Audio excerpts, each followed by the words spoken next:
feu, une bouilloire. Et pas de chambre d'eau. Blanche, tu peux descendre? Nous avons un visiteur. Et Blanche descend. Blanche, c'est une dame. C'est la femme du monsieur qui a ouvert. Entrez, soyez le bienvenu.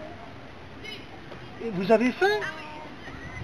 Bon, oui, mais je vais vous faire un manger. Est-ce qu'un œuf vous ferait plaisir? Oui, c'est gentil, madame, merci.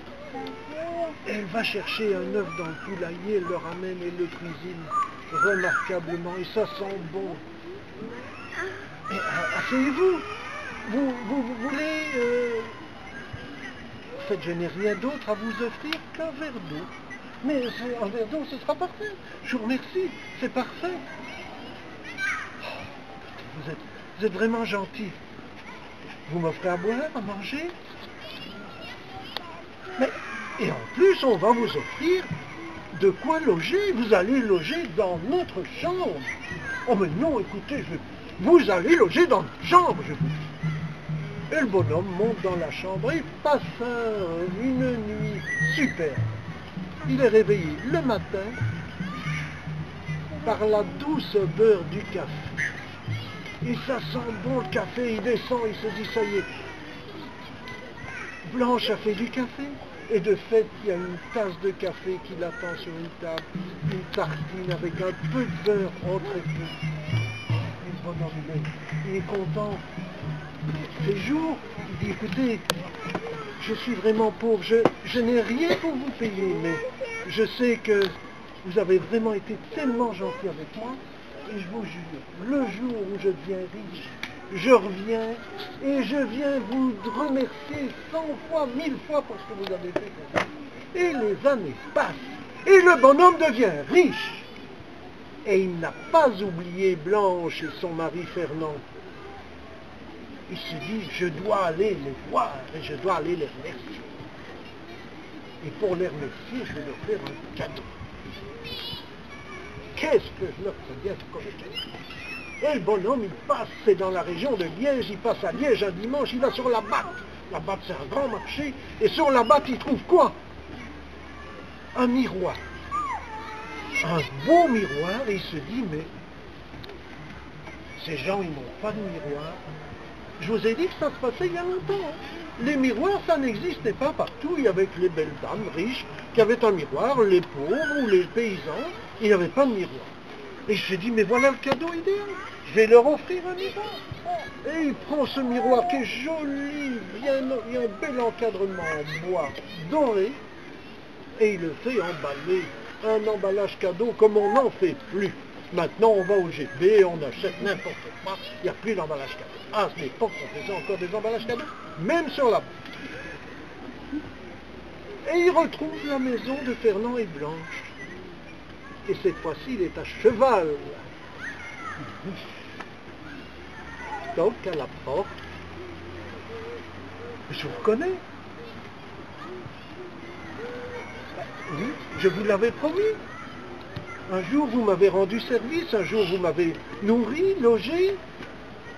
Je viens vous remercier, je viens vous apporter un cadeau. Vous tombez mal. Blanche, ma femme est partie, Dieu sait encore quoi faire chez la voisine, elle va toujours parler chez la voisine. Il n'y a jamais moyen qu'elle soit là 2 minutes, et quand on a besoin d'elle, elle n'est jamais là. Déjà, pourquoi c'est toujours la même chose? Non. Et Blanche n'est pas là, et le bonhomme, avec son cheval, il est pressé. Et il dit, écoutez, je regrette énormément que votre femme ne soit pas là, mais j'ai pas le temps d'attendre. Mais je vous avais promis un cadeau, le voilà. Et notre Fernand prend ce cadeau, soigneusement emballé, et se dit, je vais le poser, et je vais attendre que Blanche rentre. Et il attend, et Blanche ne rentre pas. Les minutes passent, je ne vais pas dire les heures, mais il commence sérieusement à être un petit peu inquiet. Il soulève un petit coin, mais il ne voit pas bien. Il soulève un autre coin, et là, c'est la catastrophe. le magnifique emballage cadeau se déchire, et le bonhomme voit ce que c'est. Il prend. Papa! Un portrait de mon papa. Mon papa ne m'avait jamais dit qu'on l'avait peint. C'est extraordinaire. Un portrait de mon papa. Ça, c'est vraiment un cadeau extraordinaire. Qu'est-ce que Blanche va être contente quand elle va. Et les minutes passent, et les minutes passent, et Blanche ne rend pas, et le type, il en a par-dessus la tête. Il dit, ce cadeau, c'est pour moi, c'est un cadeau. C'est un portrait de mon papa. Elle ne le verra pas. Et qu'est-ce qu'il fait? Il va mettre le portrait de son papa en haut, dans le grenier. Et les jours passent, et il ne dit rien. Il ne parle pas de la visite de ce brave homme. Mais tous les matins, lorsque Blanche s'occupe de sa cuisine, il monte au grenier, il va soulever un grand coffre, il en tire son truc, et regarde.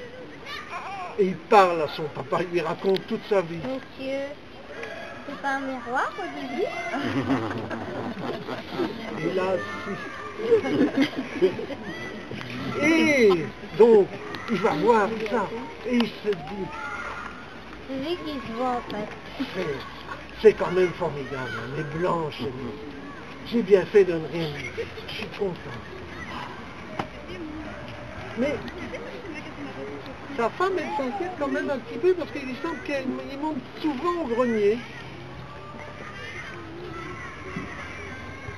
Il y a un jour qu'il est monté au grenier, elle monte derrière lui, elle va voir. Mais qu'est-ce qu'il fait là dans ce vieux sens? Il y a des vieux trucs.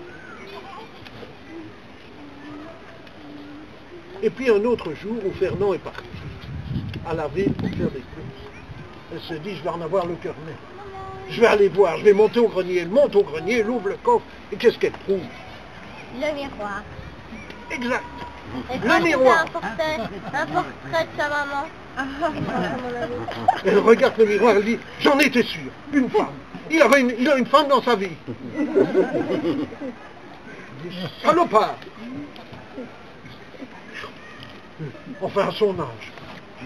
Et ni une ni deux, comme Fernand est à la ville pour plusieurs heures, elle dit, je vais aller me plaindre chez ma mère, qui habite dans le même village, 3 maisons plus bas. Et elle prend le miroir sous le bras, et elle arrive chez la mère. Maman, tu ne sais pas ce qui se passe. Mais bon, ma fille, qu'est-ce qui se passe? Fernand me trompe. Fernand te trompe? À son âge? Bon, enfin, maman, je te jure, il me trompe. Il a d'ailleurs à la maison un portrait de sa maîtresse. Je te l'ai amené pour que tu le vois.